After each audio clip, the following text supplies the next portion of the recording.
Hi, welcome. This is a talk about a way and a process in which you can handle starting to see dogs in the distance. So this is really key for those of you who have dogs who are reacting, barking, lunging at something that comes about mostly on walks. It helps when you have a kind of big space to practice in and with some predictable triggers, but I'll chat to you about that in a second. So this can work for things like other dogs, for traffic, for kids, for people, anything that your dog is reacting to when out and about on walks. The setup that I've got here is what I practiced with my dog, and I've got a video to show you today. I was going to talk you through the stages of what I did. I think sometimes it can be really helpful to see especially a trainer, a behaviorist, and what they do with their dog in that moment. And I can talk you through step by step what I did and why I did it.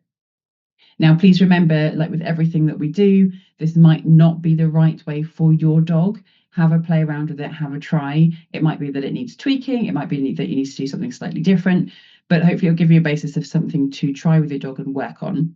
Now, the ability to kind of be successful with what we're going to look at today is distance, as it always is. We need to be working at the right distance for your dog and whatever trigger they are working with. If we're too close, your dog is going to be over threshold, and that is not going to work. If you need to have a look at what distance and threshold means, then there are other parts in the syllabus that will be able to help you on that. Today, we're going to focus on the kind of practical step-by-step points of view, but just to know you, let you know of a setup. I've chose a field where I know that dogs walk pretty much around the edge. In this video in particular, the dogs are on the other side of a see-through fence. So it's a really nice way to practice my training around something that's going to be really predictable and that I know is not going to take me and my dog by surprise. So I could have a play around with the distance that I needed, the training that I needed, but also making sure that it was a success.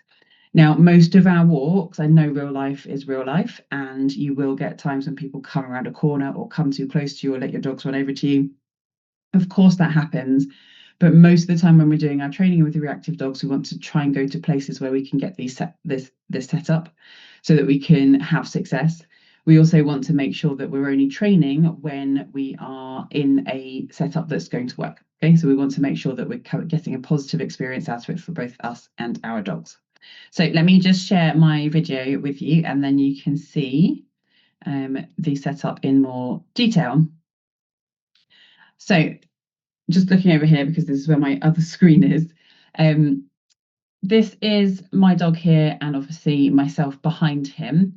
You can see the fence line along the back here, and in a minute you'll see the person with their dogs. Notice the distance that I am away from that fence line, okay?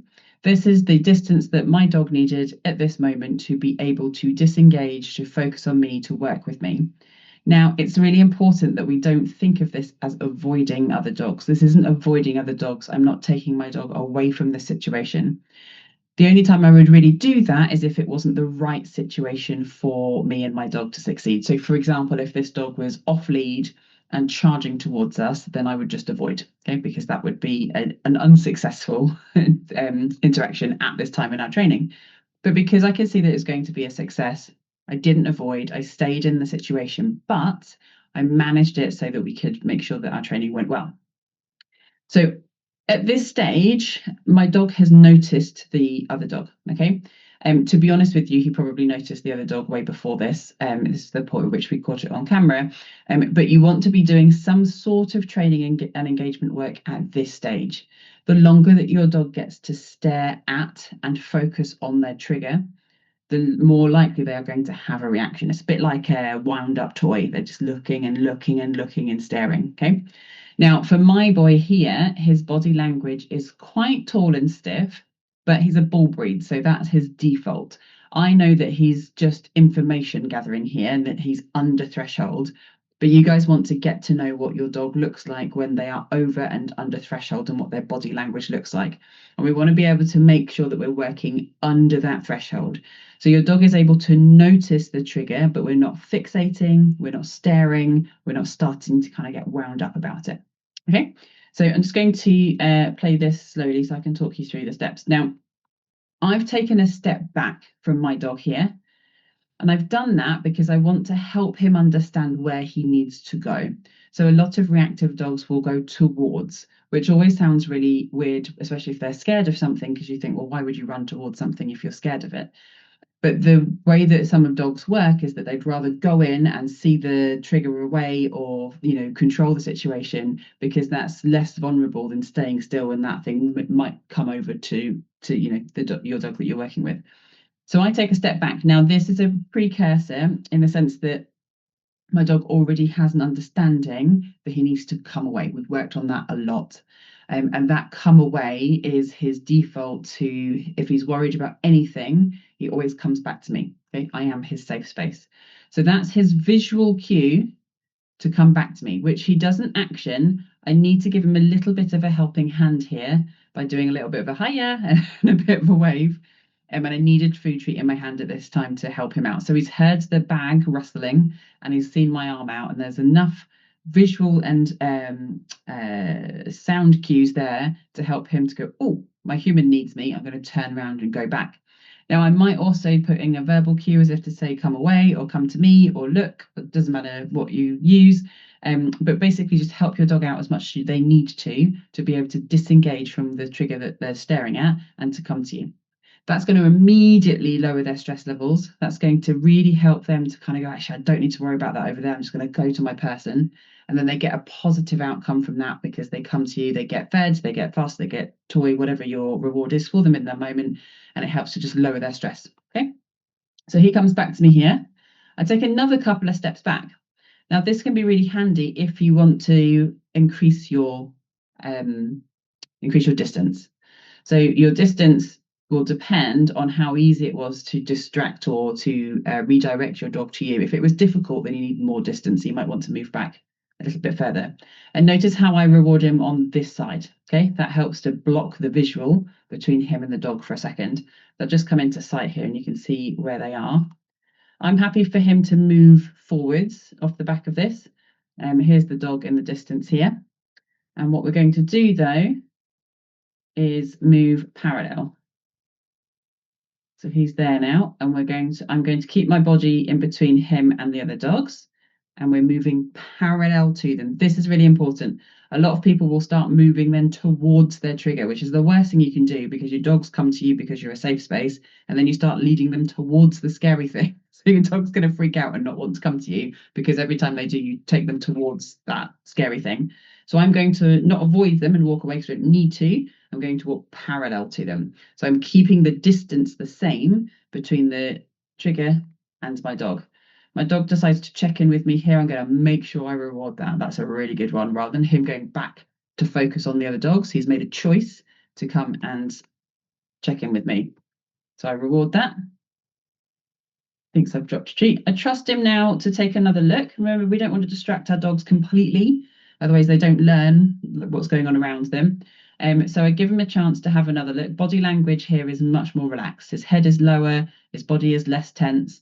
And this is really our dogs engaging in their thinking brain and their rationalizing brain. So what he's doing at the moment is he's looking at them going, it's just a person and some dogs. That's not a big deal. That's all good. I get my treat ready just in case he needs help. But he pretty much turns back to me. I mark and reward with my marker word yes at that point. And then I reward him here. Again, I've moved some steps away from my trigger so that when he gets his treat, we're still at a good distance here. Okay, that can be really helpful for if you have a dog that takes a treat and then lunges again. If you move them away a slight bit, then it increases their distance and they're able to calm. Okay, so mark and reward him here.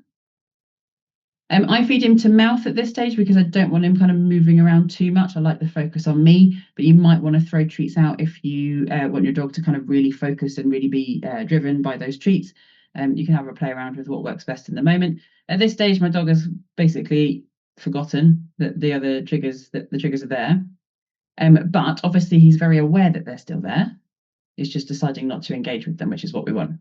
So here, for example, would be a really good opportunity for him to look up again and get worried, but actually he's just sniffing the ground.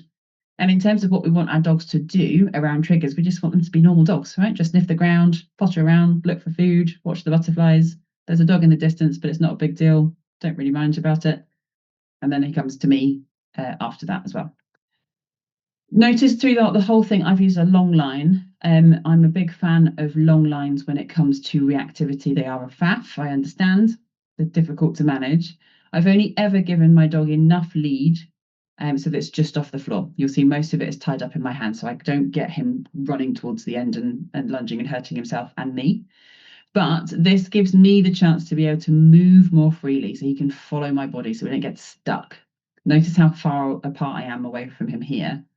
So he's got a lot of kind of catching up to do, which really helps to keep him moving and less fixated. And the second thing about the long line is it just takes the tension out as well. So a lot of the time when we've got our dog looking at something at the end of a short lead, we've got loads of tension going down that lead. And the long line just helps to relax all that off. It also means that if my dog was off lead, for example, if that's appropriate, then I don't have the control of him on my lead, and he does it because he's following my body and my voice rather than me using my lead to control him. So long leads in these instances for me have a really big impact. So I hope that helps to see how I, in this instance, handle my dog around triggers. This training actually can work for both fear-based reactivity and frustration-based reactivity, depending on what your dog is struggling with. But from a fear-based reactivity perspective, we're looking for a continuous practice of this. And this is just existing in the world around dogs, people, cars, whatever the trigger is, without being able to look, but without reacting and being able to disengage and move on. Okay, it's not avoiding, it's just being a part of the world and basically not being that bothered by it. And that's what we're looking for as a kind of really good stage for progress for reactivity.